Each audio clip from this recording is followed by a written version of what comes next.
Sama-sama kita memuji dan menyembah Tuhan. Haleluya.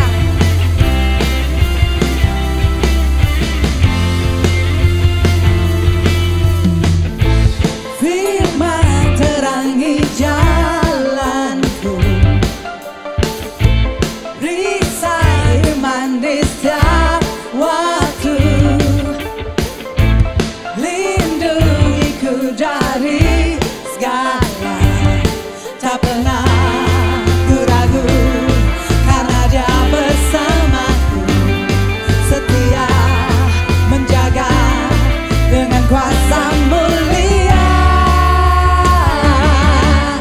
Hanya di dalam namanya Yesus ya sumber pengharapan di sepanjang hidupku.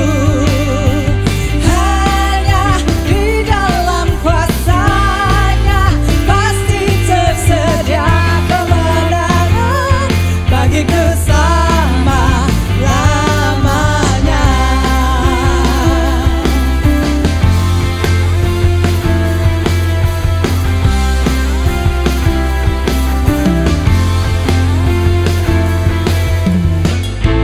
Kebenaran yang bebaskan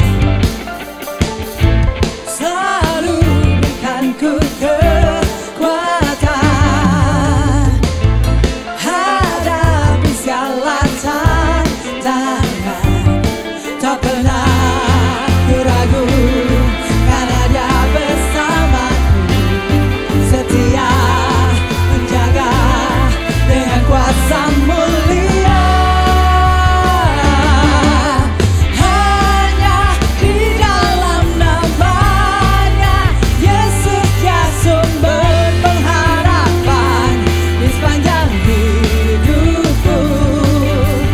Hanya di dalam kuasanya pasti tersedia kemenangan bagiku selama-lamanya.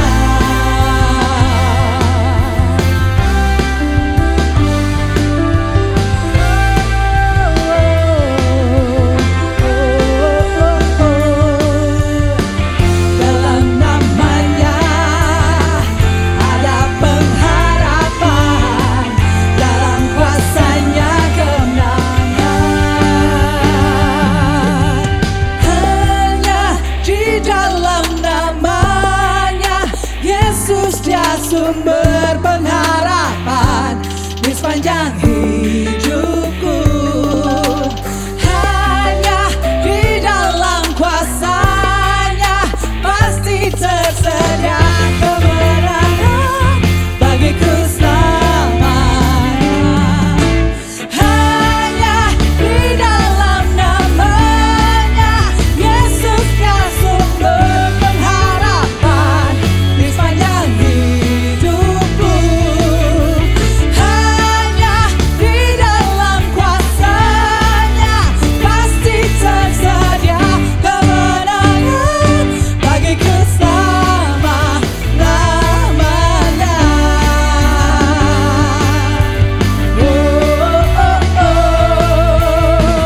Dalam namanya ada pengharapan, dalam kuasanya kemenangan.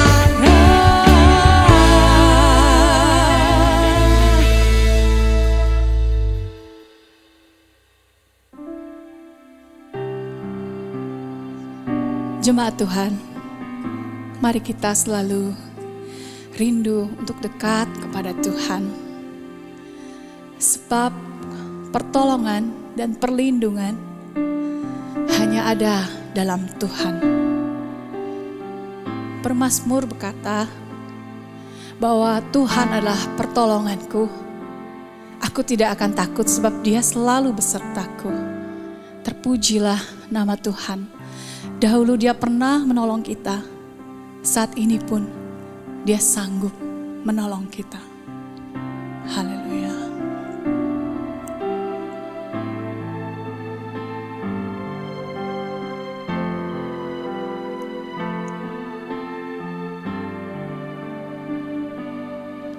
Saat ku ber berjalan, kasih-Mu menerangi langkahku. Takut, takut, takut bimbang, karena ku tahu Kau bersamaku. Kau lebih tahu yang terbaik bagiku. Kau lebih sanggup pulihkan hidupku. Ku berserah, ku percaya, hanya Yesus penolong yang setia.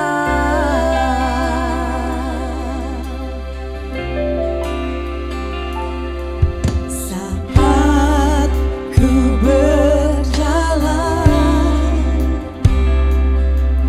kasih-Mu menerangi langkahku.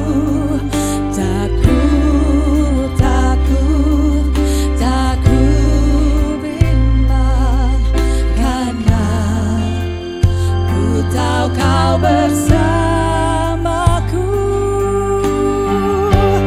Kau lebih tahu yang terbaik bagiku. Kau lebih sanggup pulihkan hidupku. Ku berserah, ku percaya, hanya Yesus penolong yang setia.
Hosanna in the highest. Hosanna, Hosanna, Hosanna in the high. Sing Hosanna, Hosanna, Hosanna, Hosanna in the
highest.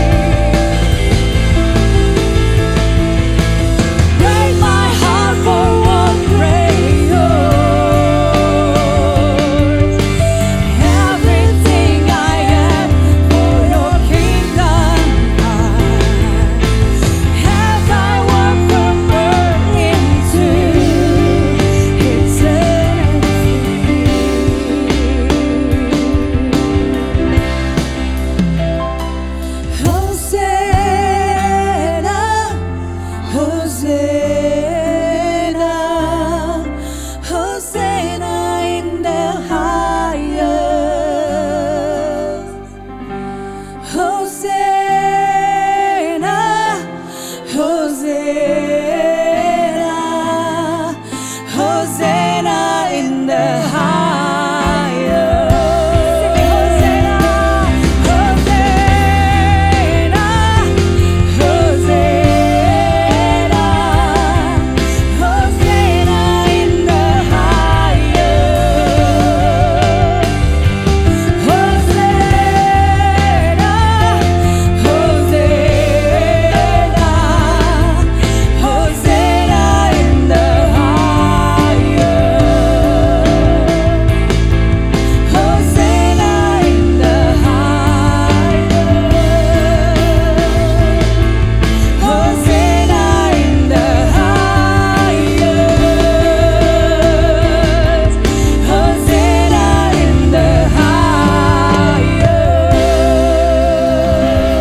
Shalom Bapak Ibu yang dikasihi Tuhan. Harapan saya pagi ini setiap kita diberkati oleh Tuhan, dipenuhi dengan sukacita, tetap sehat dalam damai sejahtera Tuhan.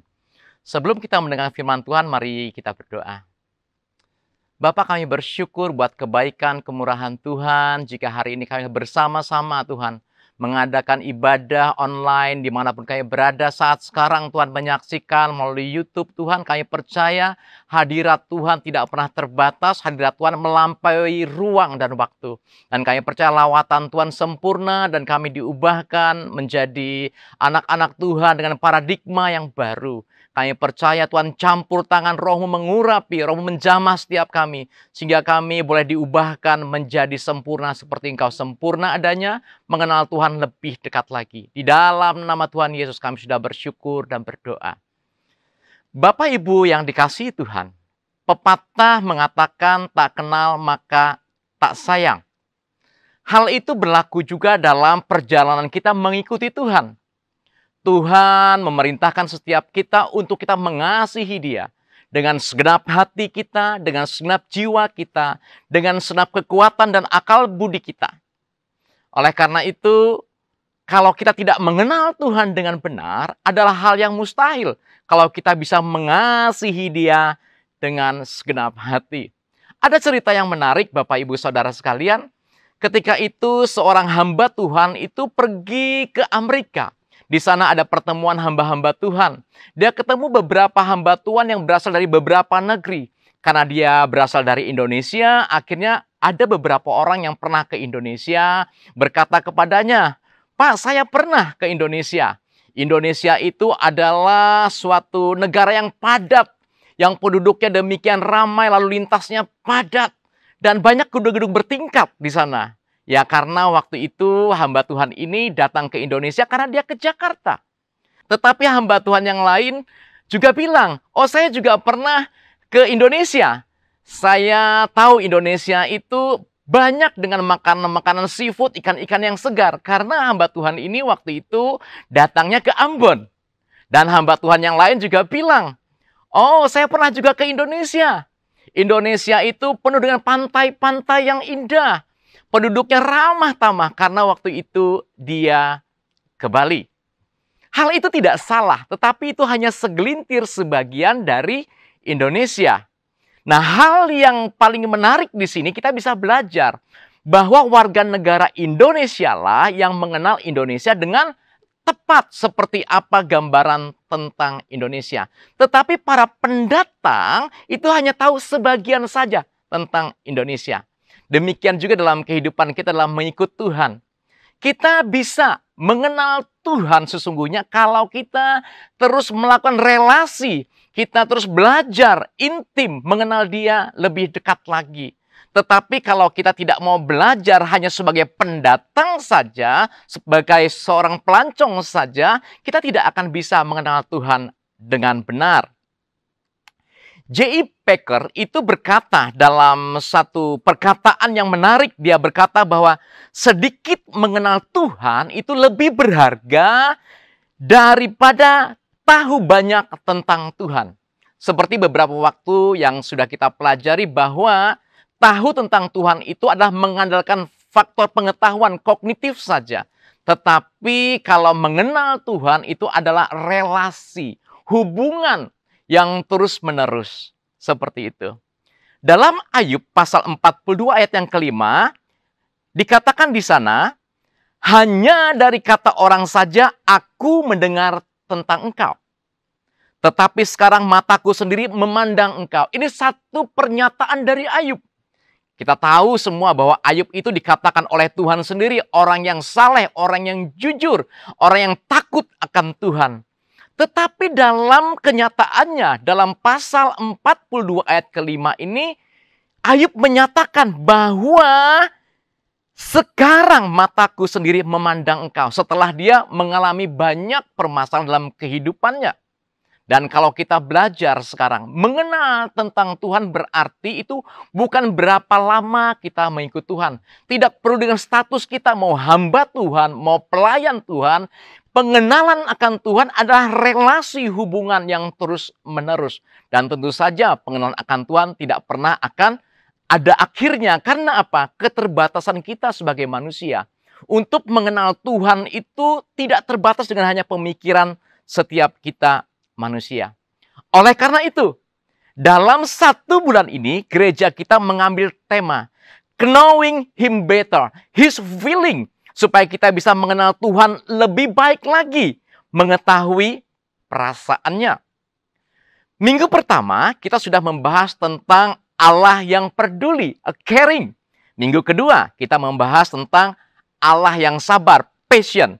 Minggu ini kita akan membahas tentang Allah yang suka menolong. Tema kita minggu ini adalah helpful, Allah yang suka menolong. Kecenderungan orang pada umumnya adalah ketika mengalami permasalahan, maka baru ia sadar telah melakukan kesalahan. Tetapi seperti yang Ayub alami tadi, justru melalui permasalahan dalam kehidupannya lah, ia boleh mengenal Allah dengan lebih dekat lagi, dengan benar. Dan tentu saja dalam setiap kehidupan kita pun, Tuhan izinkan permasalahan datang setiap kehidupan kita, supaya kita bisa mengenal Dia dengan benar. Bahwa Dia Allah yang peduli, Allah yang sabar, Allah yang suka menolong.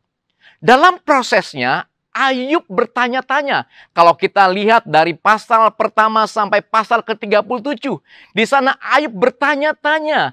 Dia bertanya dan memiliki prasangka seakan-akan Tuhan itu tidak peduli. Dan juga seakan-akan Tuhan itu suka kalau melihat Ayub itu mengalami permasalahan.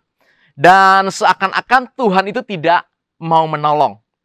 Mungkin pertanyaan itu pun akan timbul dalam setiap kehidupan kita. Waktu apa?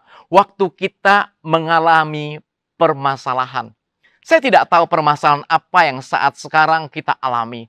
Tapi percayalah, melalui pembelajaran hari ini, kita akan disingkapkan pola pikir kita. Apakah prasangka kita tadi itu benar? Mari kita bersama-sama melihat apa yang firman Tuhan katakan melalui Matius pasal yang ke-18 ayat 23 sampai 35.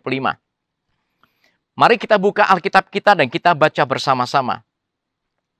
Matius 18 ayat 23 sampai 35. Sebab hal kerajaan sorga seumpama seorang raja yang hendak mengadakan perhitungan dengan hamba-hambanya. Setelah ia mulai mengadakan perhitungan itu, dihadapkanlah kepadanya seorang yang berutang 10.000 talenta. 10.000 talenta. Tetapi karena orang itu tidak mampu melunaskan hutangnya, raja itu memerintahkan supaya ia dijual beserta anak istrinya dan segala miliknya untuk membayar hutangnya. Ayat ke-26. Maka sujudlah hamba itu menyembah dia, katanya, sabarlah dahulu, segala hutangku akan kulunaskan. Lalu tergeraklah hati raja itu oleh belas kasihan akan hamba itu, sehingga ia membebaskan dan menghapuskan hutangnya. Tetapi ketika hamba itu keluar, ia bertemu dengan seorang hamba lain yang berhutang 100 dinar kepadanya. Ia menangkap dan mencekik kawannya itu, katanya, bayar hutangmu. Maka sujudlah kawannya itu dan memohon kepadanya, sabarlah dahulu, hutangku itu akan kulunaskan. Tetapi ia menolak dan menyerahkan kawannya itu ke dalam penjara sampai dilunaskan hutangnya. Melihat itu kawan-kawannya yang lain sangat sedih, lalu menyampaikan segala yang terjadi kepada tuan mereka. Raja itu menyuruh memanggil orang itu dan berkata kepadanya, hai hamba yang jahat, seluruh hutangmu telah kuhapuskan karena engkau memohonkan kepadaku. Bukankah engkau pun harus mengasihani kawanmu seperti aku telah mengasihani engkau? Maka marahlah tuannya itu dan menyerahkannya kepada algojo-algojo sampai ia melunaskan seluruh hutangnya.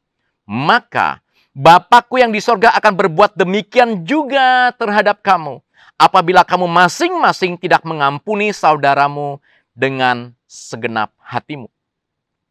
Dari perumpamaan bacaan di atas, bagaimana Tuhan Yesus menyatakan sendiri, dia buat perumpamaan seorang raja dan seorang hamba yang berhutang. Di sini kita lihat banyak dalam Alkitab itu bercerita tentang perumpamaan. Dan perumpamaan yang Tuhan Yesus ambil adalah perumpamaan yang ekstrim. Yaitu dia mengambil contoh seorang raja. Seorang raja adalah orang yang berkuasa, orang yang berdaulat, orang yang berhak menentukan hak apapun juga kepada hamba dan budak-budaknya. Demikian juga dia mengambil perumpamaan seorang hamba.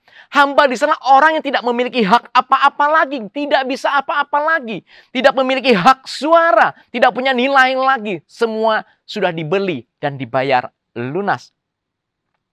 Dari hal bacaan di atas tadi, kita bisa belajar beberapa hal.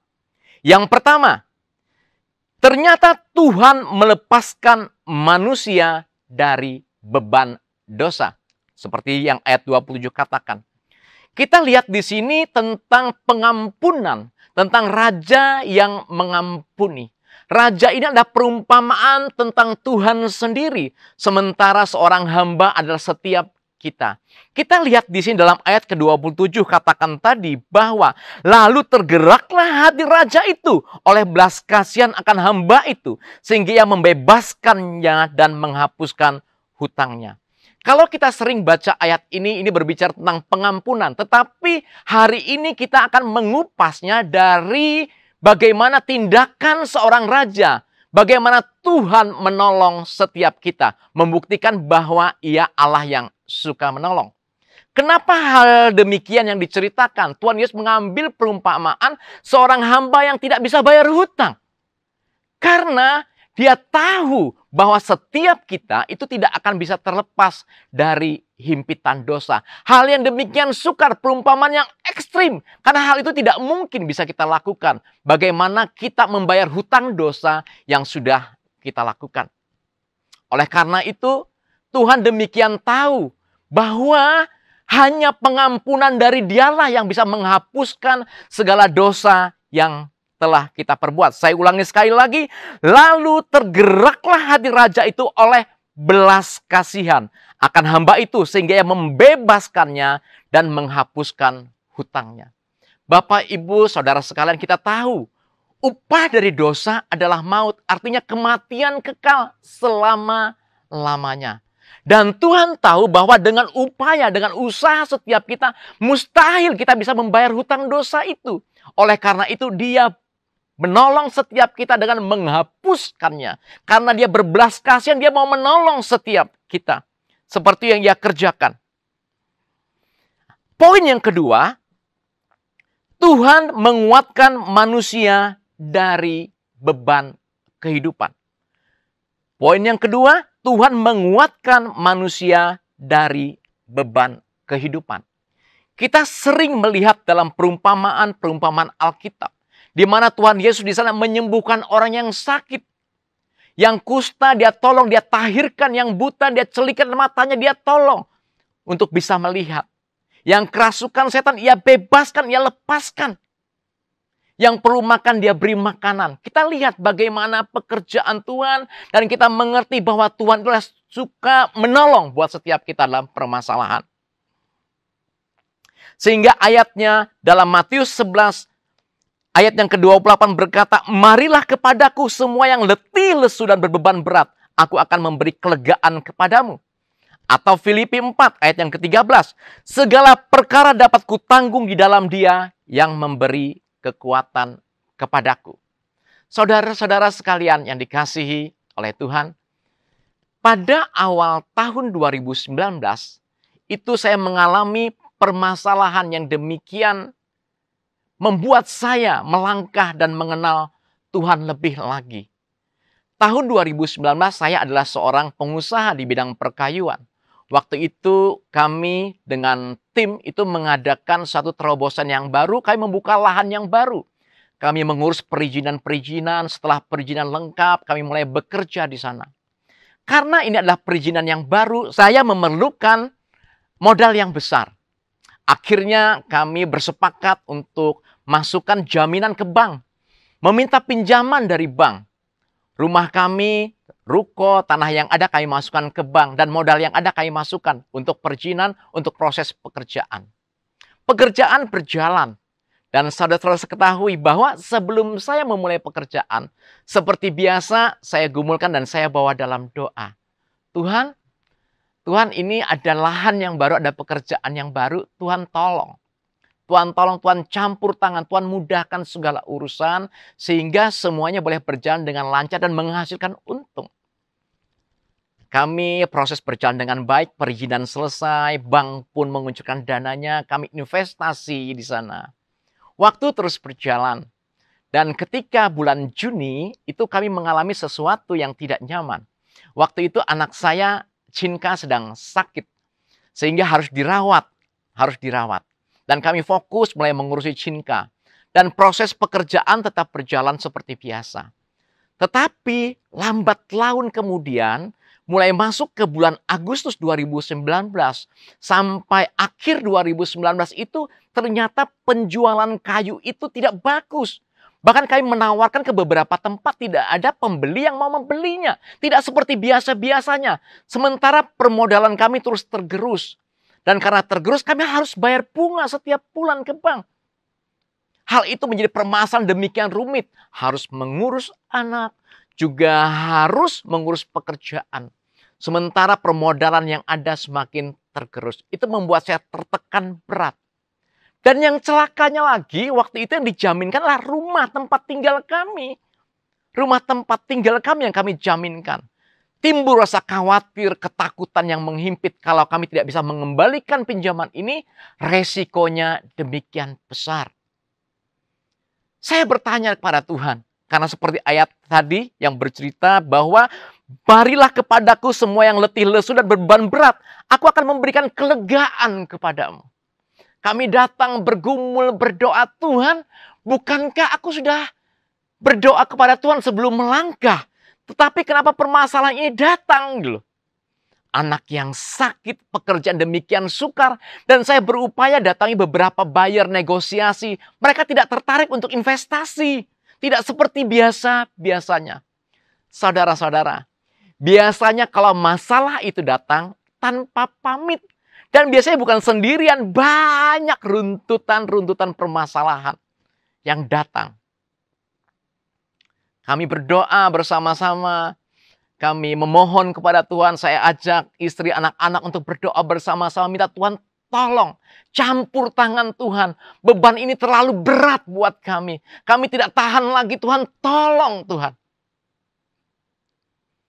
Saudara-saudara, memang apa yang kita doakan, apa yang kita harapkan, terkadang tidak sama dengan realita yang ada. Mungkin Bapak Ibu selama ini dalam pergumulan berdoa minta Tuhan tolong dengan pengharapan. Tetapi ternyata kenyataan realita belum pasti seperti apa yang kita ingini. Tetapi kekuatan yang luar biasa Tuhan berikan. Filipi 4:13 tadi berkata, segala perkara dapat kutanggung di dalam Dia yang memberi kekuatan kepadaku. Kami berdoa, Tuhan tolong Tuhan. Kami percaya Tuhan. Engkau Allah yang sanggup menolong pergumulan kehidupan kami. Engkau Allah yang sanggup buka jalan. Bapak Ibu Saudara sekalian. Di akhir Desember 2019, saya ketemu dengan orang yang baru kenal. Ketemu orang baru kenal, akhirnya negosiasi. Dia mau dengan pekerjaan yang ada. Dia pemodal yang cukup kuat. Secara modal, dia pekerja yang cukup berpengalaman dari segala medan. Gitu. Akhirnya dia ambil dengan take over dan kami dijanjikan royalty fee. Dari sisi pergumulan, saya bertanya seperti Ayub bertanya tadi. Apakah Tuhan itu tidak peduli dengan permasalahan? Apakah Tuhan itu suka kalau melihat anak-anak itu mengalami kesulitan? Apakah Tuhan itu tidak suka menolong setiap anak-anaknya? Timbul pertanyaan yang sama dalam kehidupan saya. Saya bertanya-tanya, Tuhan, kan saya sudah gumulkan, saya bawa dalam doa, kenapa permasalahan ini harus dialami? Tetapi dengan berat hati akhirnya saya lepaskan pekerjaan, kami take over. Semua biaya kami diganti dan kami dijanjikan royalty fee oleh pengusaha yang baru itu. Waktu terus berjalan. Dan ternyata tahun 2020, Maret, kita mengalami pandemi. Seperti yang kita alami sampai hari ini yang belum selesai. Dari sana saya mulai tercelik. Seandainya saya yang bekerja dan mengalami pandemi yang sedemikian panjangnya. Tentunya kami tidak bisa bertahan dengan kuat. Kami akan goyah, akan kelimpungan. Dan bahkan mungkin kami tidak bisa mengembalikan pinjaman dari bank. Tetapi karena take over yang ada, akhirnya kami sanggup mengembalikan pinjaman-pinjaman. Dan keadaan kami bahkan itu diberi royalty fee oleh pengusaha yang baru. Dan hari ini pekerjaan itu sudah berjalan lancar. Akhirnya apa? Tuhan menolong setiap kami, membebaskan kami dari setiap permasalahan. Karena Dia punya maksud. Karena kami tidak tahu ke depan apa yang akan terjadi. Dan rancangan Tuhan itu indah buat setiap kita. Bapak Ibu sekalian yang dikasihi Tuhan, permasalahan apapun yang kita hadapi saat ini, percayalah, Tuhan tidak pernah meninggalkan setiap kita. Dia Allah yang suka menolong. Dia Allah yang peduli. Dia Allah yang menolong tepat pada waktunya. Kadang-kadang kita tidak sabar, kita mau instan, kita mau cara kita sendiri. Tetapi Tuhan punya rencana yang jauh lebih indah dari apa yang kita pikirkan. Bapak, Ibu, Saudara sekalian perlu pahami bahwa sebelum permasalahan datang dalam setiap kehidupan kita, Tuhan sudah punya solusi untuk menjawab permasalahan itu. Dan waktu Tuhan memerintahkan kita untuk melakukan segala sesuatu, Dia bukan asal perintah saja. Dia sudah mengerjakannya terlebih dahulu buat setiap kita. Hal yang luar biasa, bukan? Prasangka kita yang salah. Sikap hati yang tidak benar terhadap Tuhan. Hal yang curiga kepada Tuhan harus kita ubahkan. Tuhan berkata dan membuktikan bahwa Dia Allah yang suka menolong. Poin yang ketiga, ternyata Tuhan adalah juga Tuhan yang adil. Seperti ayat yang ke-28 sampai 35 tadi katakan. Bagaimana seorang hamba yang berhutang tadi, yang berhutang jauh lebih banyak. Yang kita lihat tadi bahwa hutangnya itu tidak sampai bisa dibayar 10.000 talenta. Dibandingkan dengan sahabatnya, dengan temannya yang hanya berhutang sedikit 100 dinar. 1 dinar adalah 1 upah orang harian bekerja. 100 dinar jauh lebih banyak hutang hamba yang pertama daripada temannya. Tetapi dia tidak mau mengampuni. Dia tidak mau membebaskannya, dia mencekik dan memasukkan dalam penjara. Hal yang seperti itu. Dan dikatakan bahwa raja ini ketika melihat perbuatan hamba yang sudah ditolong dihapuskan utangnya tadi, tidak mau mengampuni temannya, dia menjadi marah. Karena apa? Karena dia Tuhan yang adil. Artinya aku sudah menolong engkau, seharusnya engkau menghasilkan buah yang baik juga. Menolong sahabat saudara yang lain. Kita lihat di sana. Bagaimana Tuhan menolong kita itu bukan supaya kita itu bebas bermain-main tentang dosa. Tuhan sudah memberikan kehidupannya menghapuskan dosa kita dengan memberikan tubuh dan darahnya buat setiap kita. Menebus dosa setiap kita, mengampuni dosa. Tetapi Tuhan juga mau setiap kita hidup bertanggung jawab. Dengan apa? Dengan melihat waktu orang bersalah kepada setiap kita, kita bisa mengampuni kesalahannya. Tuhan memberkati setiap kehidupan kita. Supaya apa? Supaya kita bisa memberkati saudara-saudara seiman kita, teman-teman kita yang merasa kekurangan. Tuhan memberkati kita supaya kita peduli kepada gerejanya.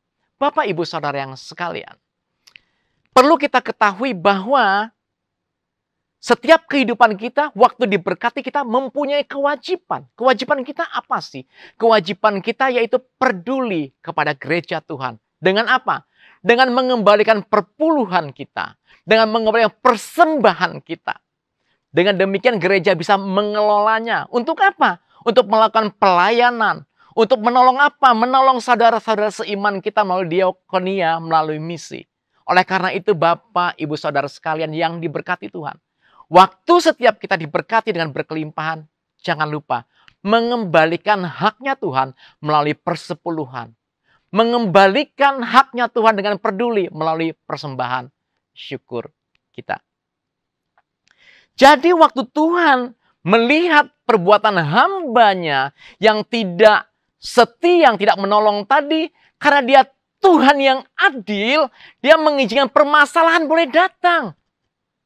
Kerinduannya itu menolong setiap kita, dia mengasihi setiap kita. Tetapi karena dia Allah yang adil, waktu dia melihat kesalahan, dia itu tidak bisa menolong. Dia mengizinkan permasalahan itu datang. Ibrani pasal 12 ayat yang pertama berkata, karena kita mempunyai banyak saksi, bagaikan awan yang mengelilingi kita, marilah kita menanggalkan semua beban dan dosa yang begitu merintangi kita. Dan berlomba dengan tekun dalam perlombaan yang diwajibkan bagi kita. Tuhan tidak bisa menolong kita waktu kita hidup bermain-main dengan dosa, dalam kesalahan, tidak hidup dalam ketaatan. Kerinduan kita, Tuhan itu adalah menolong setiap kita. Tetapi ada hal yang menghalangi karena Dia adalah Allah yang adil. Banyak saksi yang melihat. Waktu kita berbuat dosa, berbuat kesalahan, Tuhan tolong, itu berarti Tuhan tidak adil. Waktu melihat dosa, Dia membiarkan setiap kita menanggung akibat atas dosa dan kesalahan itu tadi. Oleh karena itu, sering kita berpikir, kenapa permasalahan itu datang dalam setiap kehidupan kita? Permasalahan datang dalam setiap kehidupan kita karena Tuhan punya tujuan. Tuhan tidak pernah iseng.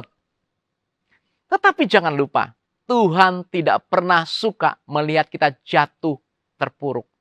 Jadi bagi setiap kita yang sudah melakukan kesalahan saat sekarang, ayo kita bertobat. Hasilkanlah buah dari pertobatan itu. Tolonglah saudara-saudara seiman kita, teman-teman kita, keluarga kita yang tidak mampu, yang kekurangan.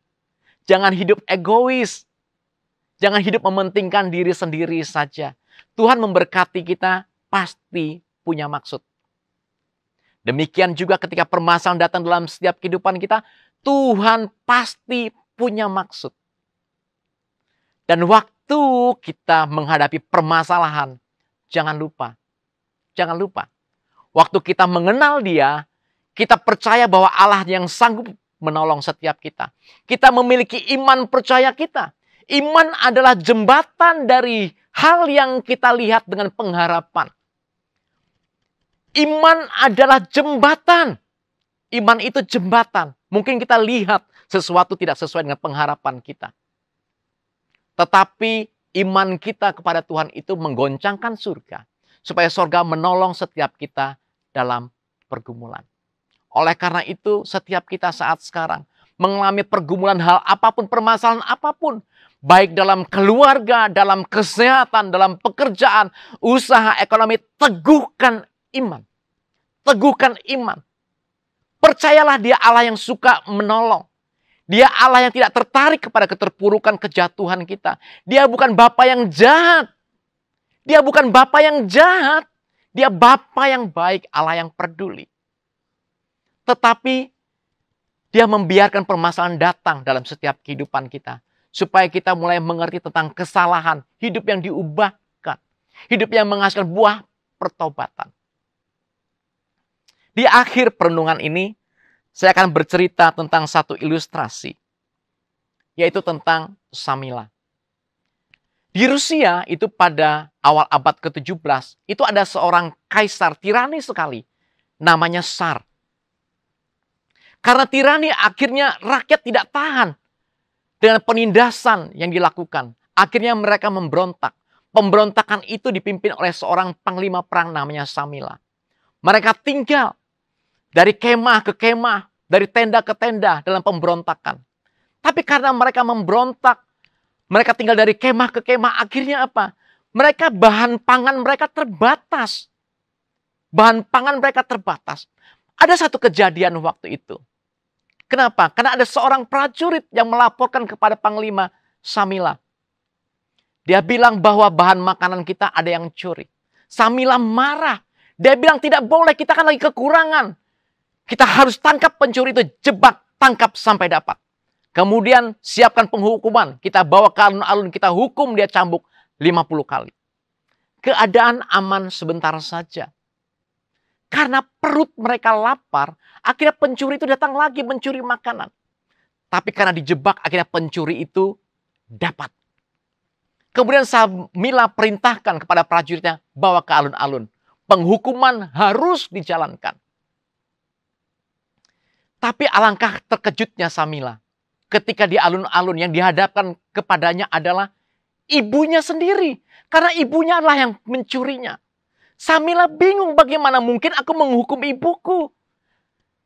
Ibu yang sudah tua demikian, kalau aku hukum cambuk 50 kali, ibuku mungkin mati.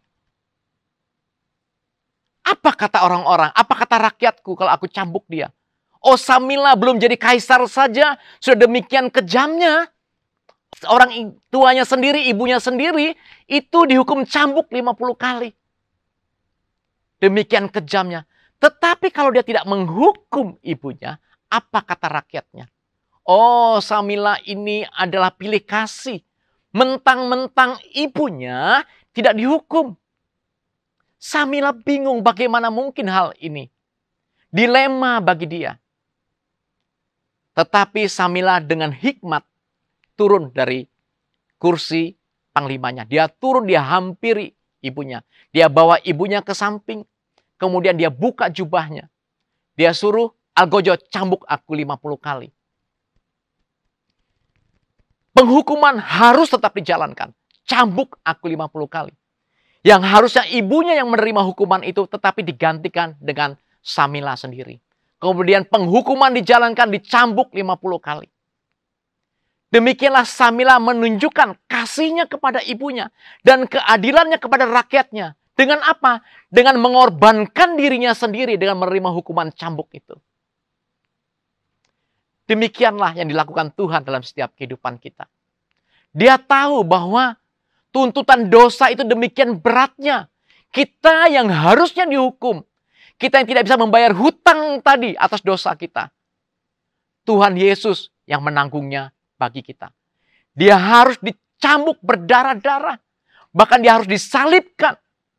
Mati di atas kayu salib untuk menebus kesalahan setiap kita.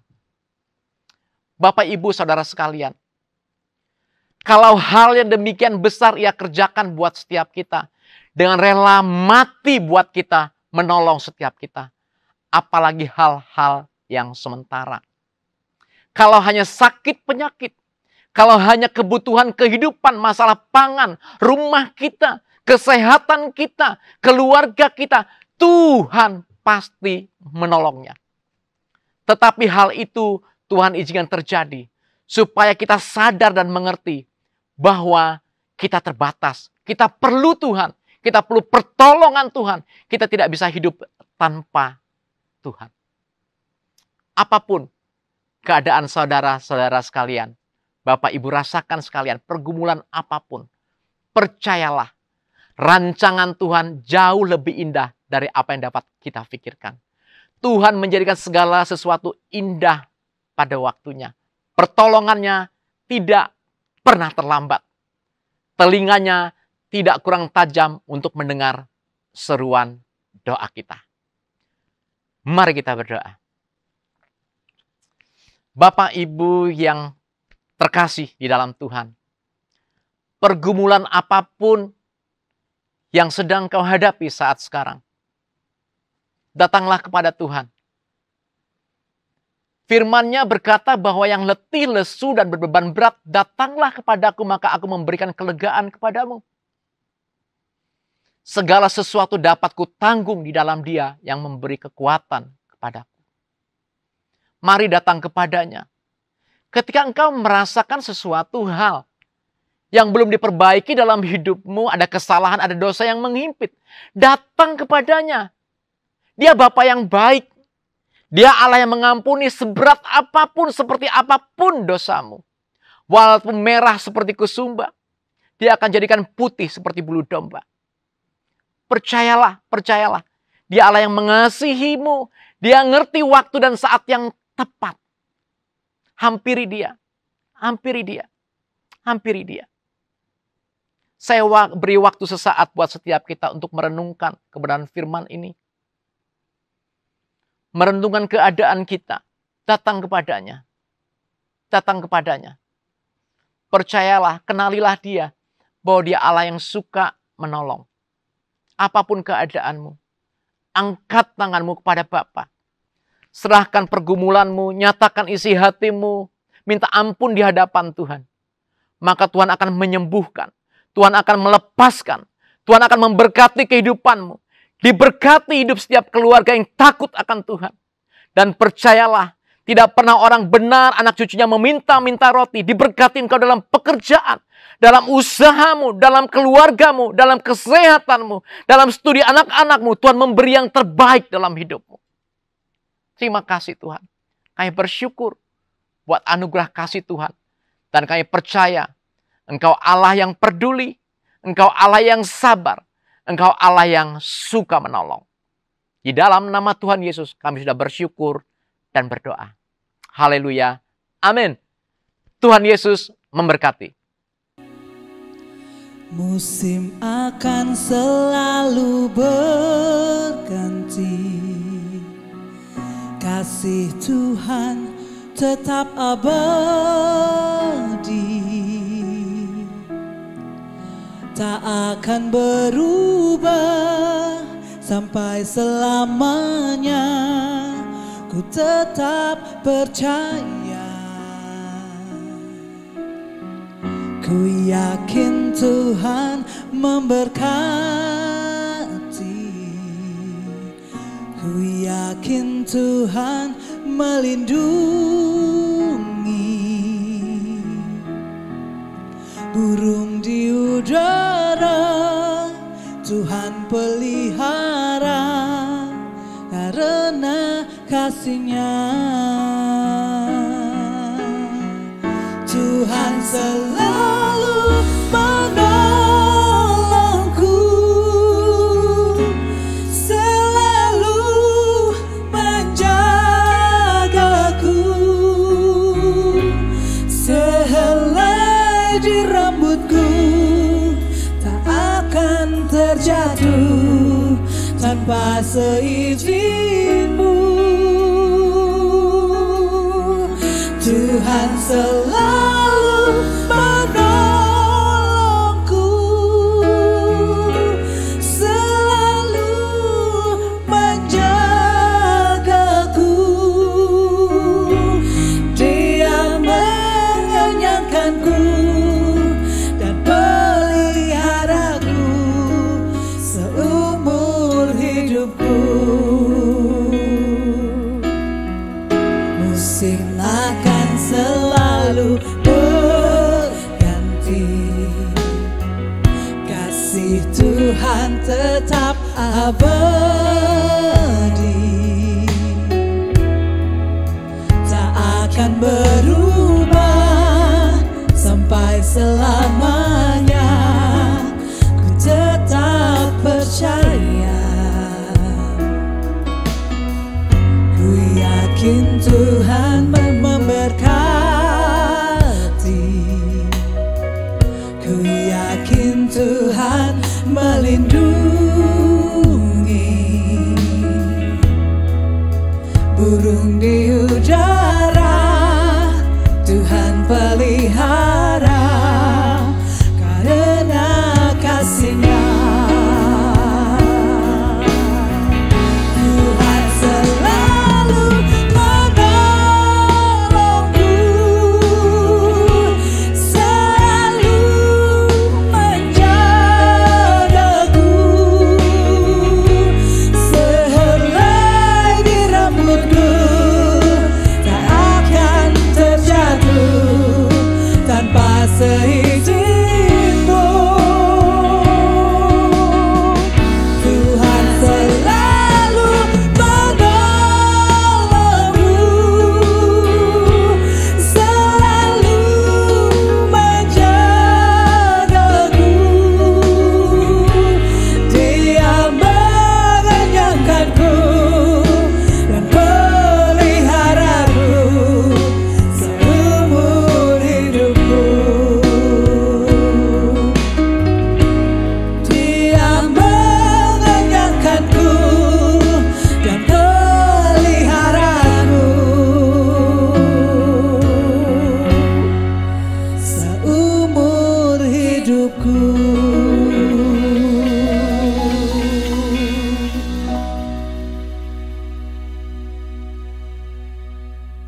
Bapak, Ibu, saudara-saudari sekalian, kita bersyukur karena Tuhan memberikan kesempatan kepada kita hari ini untuk beribadah bersama-sama. Dan saatnya kita akan memberikan persembahan kita, baik itu persembahan syukur dan juga persembahan persepuluhan. Bagi Bapak Ibu yang ingin memberi persembahan, baik itu persepuluhan dan juga persembahan syukur, dapat mentransfer ke rekening gereja di dalam nomor yang tertera di layar Bapak Ibu sekalian. Dan saya percaya bahwa orang-orang yang memberi dengan sukacita akan terus dipelihara dan diberkati Tuhan. Mari kita berdoa. Tuhan Yesus, kami bersyukur kepada Tuhan pada saat ini, karena kami tahu bahwa Tuhan yang sangat baik dalam hidup kami, Tuhan yang selalu menyertai kami. Tuhan, Kau tolong kami semua hari ini. Kami mau memberikan persembahan syukur kami dan juga persembahan persepuluhan yang menjadi hak dan milik Tuhan. Tuhan memberkati semua anak-anak-Mu yang memberi hari ini. Kau memberkati keluarga mereka, Engkau memberkati semua usaha pekerjaan mereka. Apapun yang dikerjakan mereka, Tuhan buat berhasil semuanya. Di dalam nama Tuhan Yesus Kristus kami percaya, Bapa yang baik itu menyiapkan berkat yang terbaik bagi kami. Hari ini sampai selama-lamanya. Dalam nama Yesus kami berdoa. Amin.